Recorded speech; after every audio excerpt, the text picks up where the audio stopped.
ये well good evening students. आज हम लोग सीखेंगे अलजेब्रा। ठीक है। आज हम लोग डिस्कस करेंगे अलजेब्रिक एक्सप्रेशन के बारे में और देखेंगे कि ऐसे क्वेश्चंस को हम लोग कैसे सॉल्व करेंगे और इसमें क्या क्या हमको सीखना चाहिए।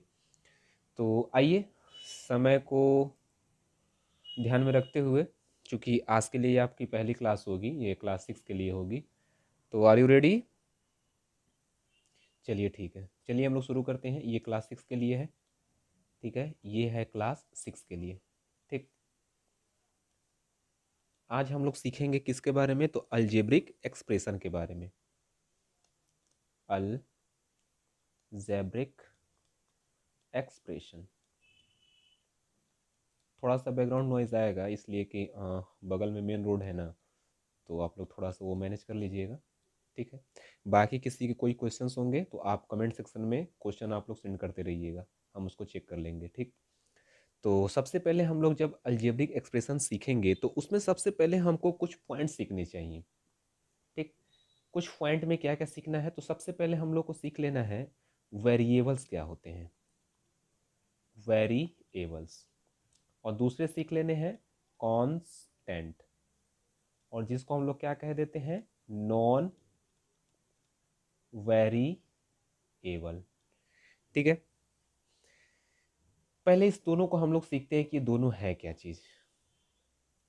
आप लोग पढ़े भी होंगे, उम्मीद करते हैं इसके बारे में जानते भी होंगे, लेकिन फिर भी मैं आप लोगों को बता दूं, वेरिएबल, कोई भी व्यक्ति यदि आपसे वेरिएबल्स की बात करे ना, तो आप क्या कहिए? कहिए कि variable that number which can be changeable. अच्छा, सीधी सी बात पे, कोई भी वैल्यू जिसको हम लोग लेटर ऑन क्या करें, चेंज कर सकें। वेरिएबल में सबसे पहले हम लोग किसको किसको रखते हैं उसको जरा सीख लेते हैं। तो वेरिएबल में मान लीजिए कि आपने एक्स रखा, वाई रखा, जेड रखा, ए रखा, बी रखा, सी रखा, ये सब हमारे क्या कहलाते हैं? वेरिएबल्स कहलाते हैं। जब तक आपको इन स्पेसिफिक जो लेटर हैं, या तो एक्स या वाई या जेड या ए या बी या सी, या फिर कहें तो ए से लेकर जेड तक जितने भी हमारे 26 अल्फ़ाबेट्स होते हैं, इनमें से किसी भी लेटर को जब तक हम कोई और नाम न दें, तो आप अलजेब्रिक एक्सप्रेशन में उसको क्या मानते हैं कि वो हमारे पास वेरिएबल्स हैं। ठीक। और कभी भी मान लीजिए कि हमने आपसे बोला कि लेट x इक्वल 10 है, और इसको कहीं x इक्वल 10 दिया है और कहीं कहीं x की वैल्यू जो दे रखा है वो 12 दे रखा है। मान लीजिए कि ये इक्वेशन फर्स्ट है और ये इक्वेशन सेकेंड है। ठीक। यानी जब हमने पहला इक्वेशन देखा तो यहाँ x की वैल्यू कितनी दी गई है? 10 दी गई है। वही जब हमने दूसरा इक्वेशन देखा तो x की वैल्यू कितनी दी गई है? 12 दी गई है। यानी हमारे पास जो वेरिएबल है वो केवल x ही है, लेकिन इसकी वैल्यू क्या हो जा रही है? चेंज हो जा रही है। कभी 10 दिया जा रहा है तो कभी 12 दिया जा रहा है। यानी इसको शॉर्ट में बोला जाए तो वेरिएबल वह मान होता है या फिर वह वैल्यू होती है जिसको हम बदल सकते हैं। कह सकते हैं variable, variable is that value, is that value which can be changed later। ठीक। अच्छा, वेरिएबल वो वैल्यू होती है जिसको आप लोग बाद में क्या करेंगे? चेंज कर देंगे।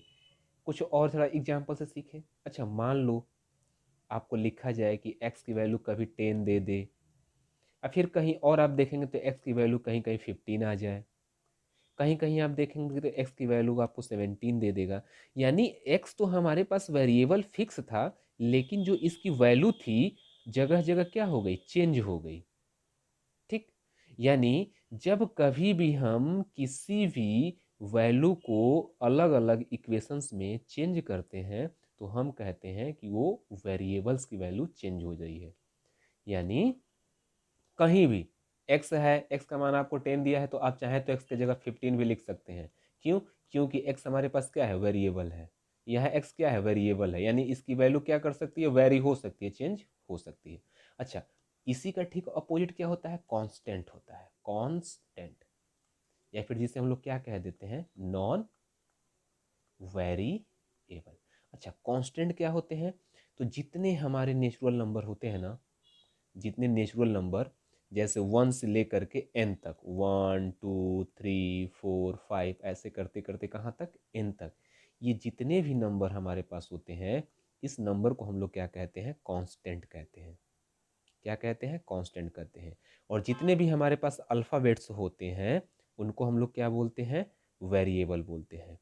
अच्छा, यानी कि अब हमारे पास पता चल गया कि वेरिएबल क्या होते हैं भाई। तो variable which can be changeable, जिसको हम लोग क्या कर सके? चेंज कर सके, बदल सके, वो हमारे पास वेरिएबल होते हैं।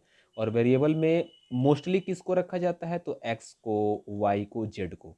यही तीन ऐसे वेरिएबल हैं जो अगेन एंड अगेन यूज किए जाते हैं। जगह जगह आप कहीं भी देखिएगा तो किसी भी इक्वेशन में ना अधिकतर यही वैल्यू आती है, एक्स वाई जेड।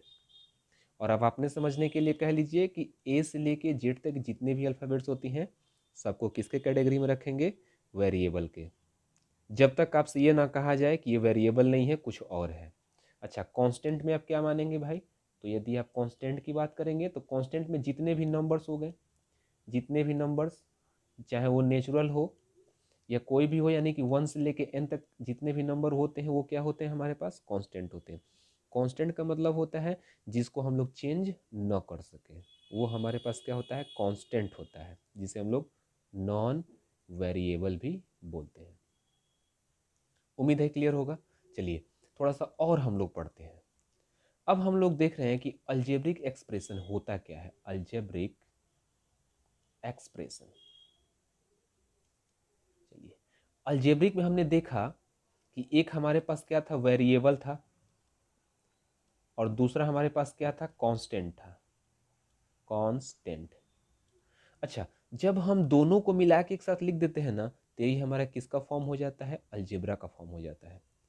अलजेब्रा का फॉर्म हो जाता है।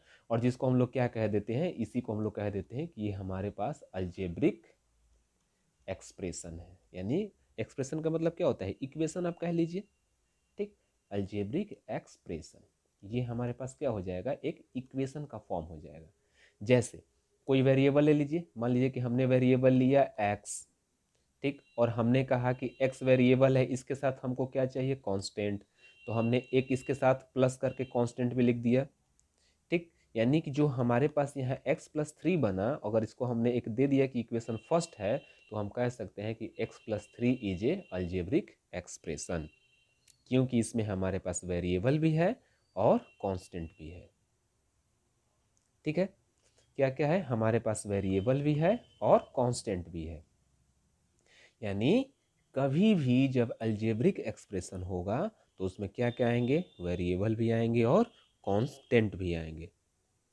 ठीक है, उम्मीद है बात समझ में आई। आगे बढ़ा जाए। चलिए आगे हम लोग सीखते हैं कि अलजेब्रिक एक्सप्रेशन में कैसे हम लोग नंबर को इंक्रीज करेंगे, या फिर हम लोग सिंपल से कह लें एडिशन ऑफ अलजेब्रिक एक्सप्रेशन। ठीक है, अच्छा, पेन चेंज कर लें, पेन शायद ये आपको विजिबल नहीं होगा, तो पेन चेंज कर लेते हैं। अलजेब्रिक एक्सप्रेशन में हम क्या सीख रहे हैं? एडिशन सीख रहे हैं, योग सीख रहे हैं। Let suppose, let given expression is, आपके पास मान लीजिए एक एक्सप्रेशन दिया है x+5, और हमसे कहा जाए कि आप दिए गए एक्सप्रेशन में 5 को ऐड कर दीजिए। ठीक, हम क्या कह रहे हैं कि ऐड 5 टू दी x+5। हमको कितना ऐड करना है? 5 ऐड करना है ना, किस में? x+5 में ना, तो हम कैसे ऐड कर देंगे? x+5 ऐड कितना करना है? 5। यानी कि +5 और +5 मिलकर कितना हो जाएगा? 10। यानी इक्वेशन में कितना आ जाएगा? x+10। ये हमारे पास क्या हो गया? इसमें एडिशन हो गई। ठीक है, अच्छा, अब हमसे कहा जाए कि ऐड 10 टू दी x, आप ऐड करेंगे कितना? 10, किस में? x में। तो हमारे पास एक्सप्रेशन क्या हो जाएगा? x+10। ठीक है, अच्छा, आपसे कहा जाए ऐड 5 इन x, तो आप इक्वेशन क्या बना देंगे, x प्लस का 5। अच्छा मान लीजिए आपसे कहा जाए इंक्रीज 10 इन x। अच्छा इंक्रीज का मतलब क्या होता है, प्लस कर देना, बढ़ा देना।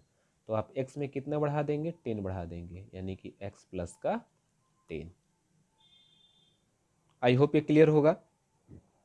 कोई डाउट, कमेंट जरा देख लें, कुछ तो दिख नहीं रहा भाई कमेंट।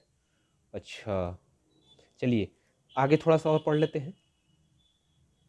अच्छा अब हम ऐसा करते हैं कि अब आपसे क्या कहते हैं, अब हम कहते हैं कि आप डिक्रीज कीजिए, डिक्रीज 10 फ्रॉम x। हमने क्या लिखा कि आप डिक्रीज कर दीजिए, कितना डिक्रीज कर दीजिए, 10 डिक्रीज कर दीजिए, कहाँ से, x से, यानी आप इसको क्या लिख देंगे, x माइनस का 10। और यही हमारा क्या बन गया, अलजेब्रिक एक्सप्रेशन। अच्छा अलजेब्रिक एक्सप्रेशन बन गया, क्यों बन गया, क्योंकि इसमें वेरिएबल भी आ गए और कांस्टेंट भी आ गया, और जब कभी वेरिएबल और कांस्टेंट आता है तो हमारा क्या कहलाता है, अलजेब्रिक एक्सप्रेशन। ठीक है, चलिए यहाँ तक यदि बात समझ में आई तो पहले हम लोग टर्म्स को सीखते हैं कि व्हाट इज टर्म्स।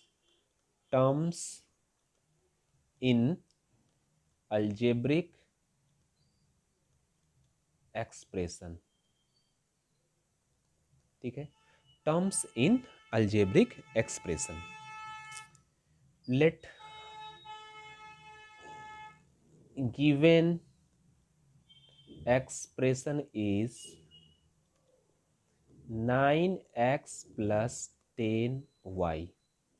अच्छा ये हमारे पास एक क्या दिया है, एक हमारे पास अलजेब्रिक एक्सप्रेशन दिया है। हमको इसमें क्या करना है, टर्म्स को काउंट करना है कि इसमें कितने टर्म्स हैं। तो याद रखना टर्म्स काउंट करने का तरीका क्या होता है, टर्म्स जो सेपरेट होते हैं ना, टर्म्स आर सेपरेटेड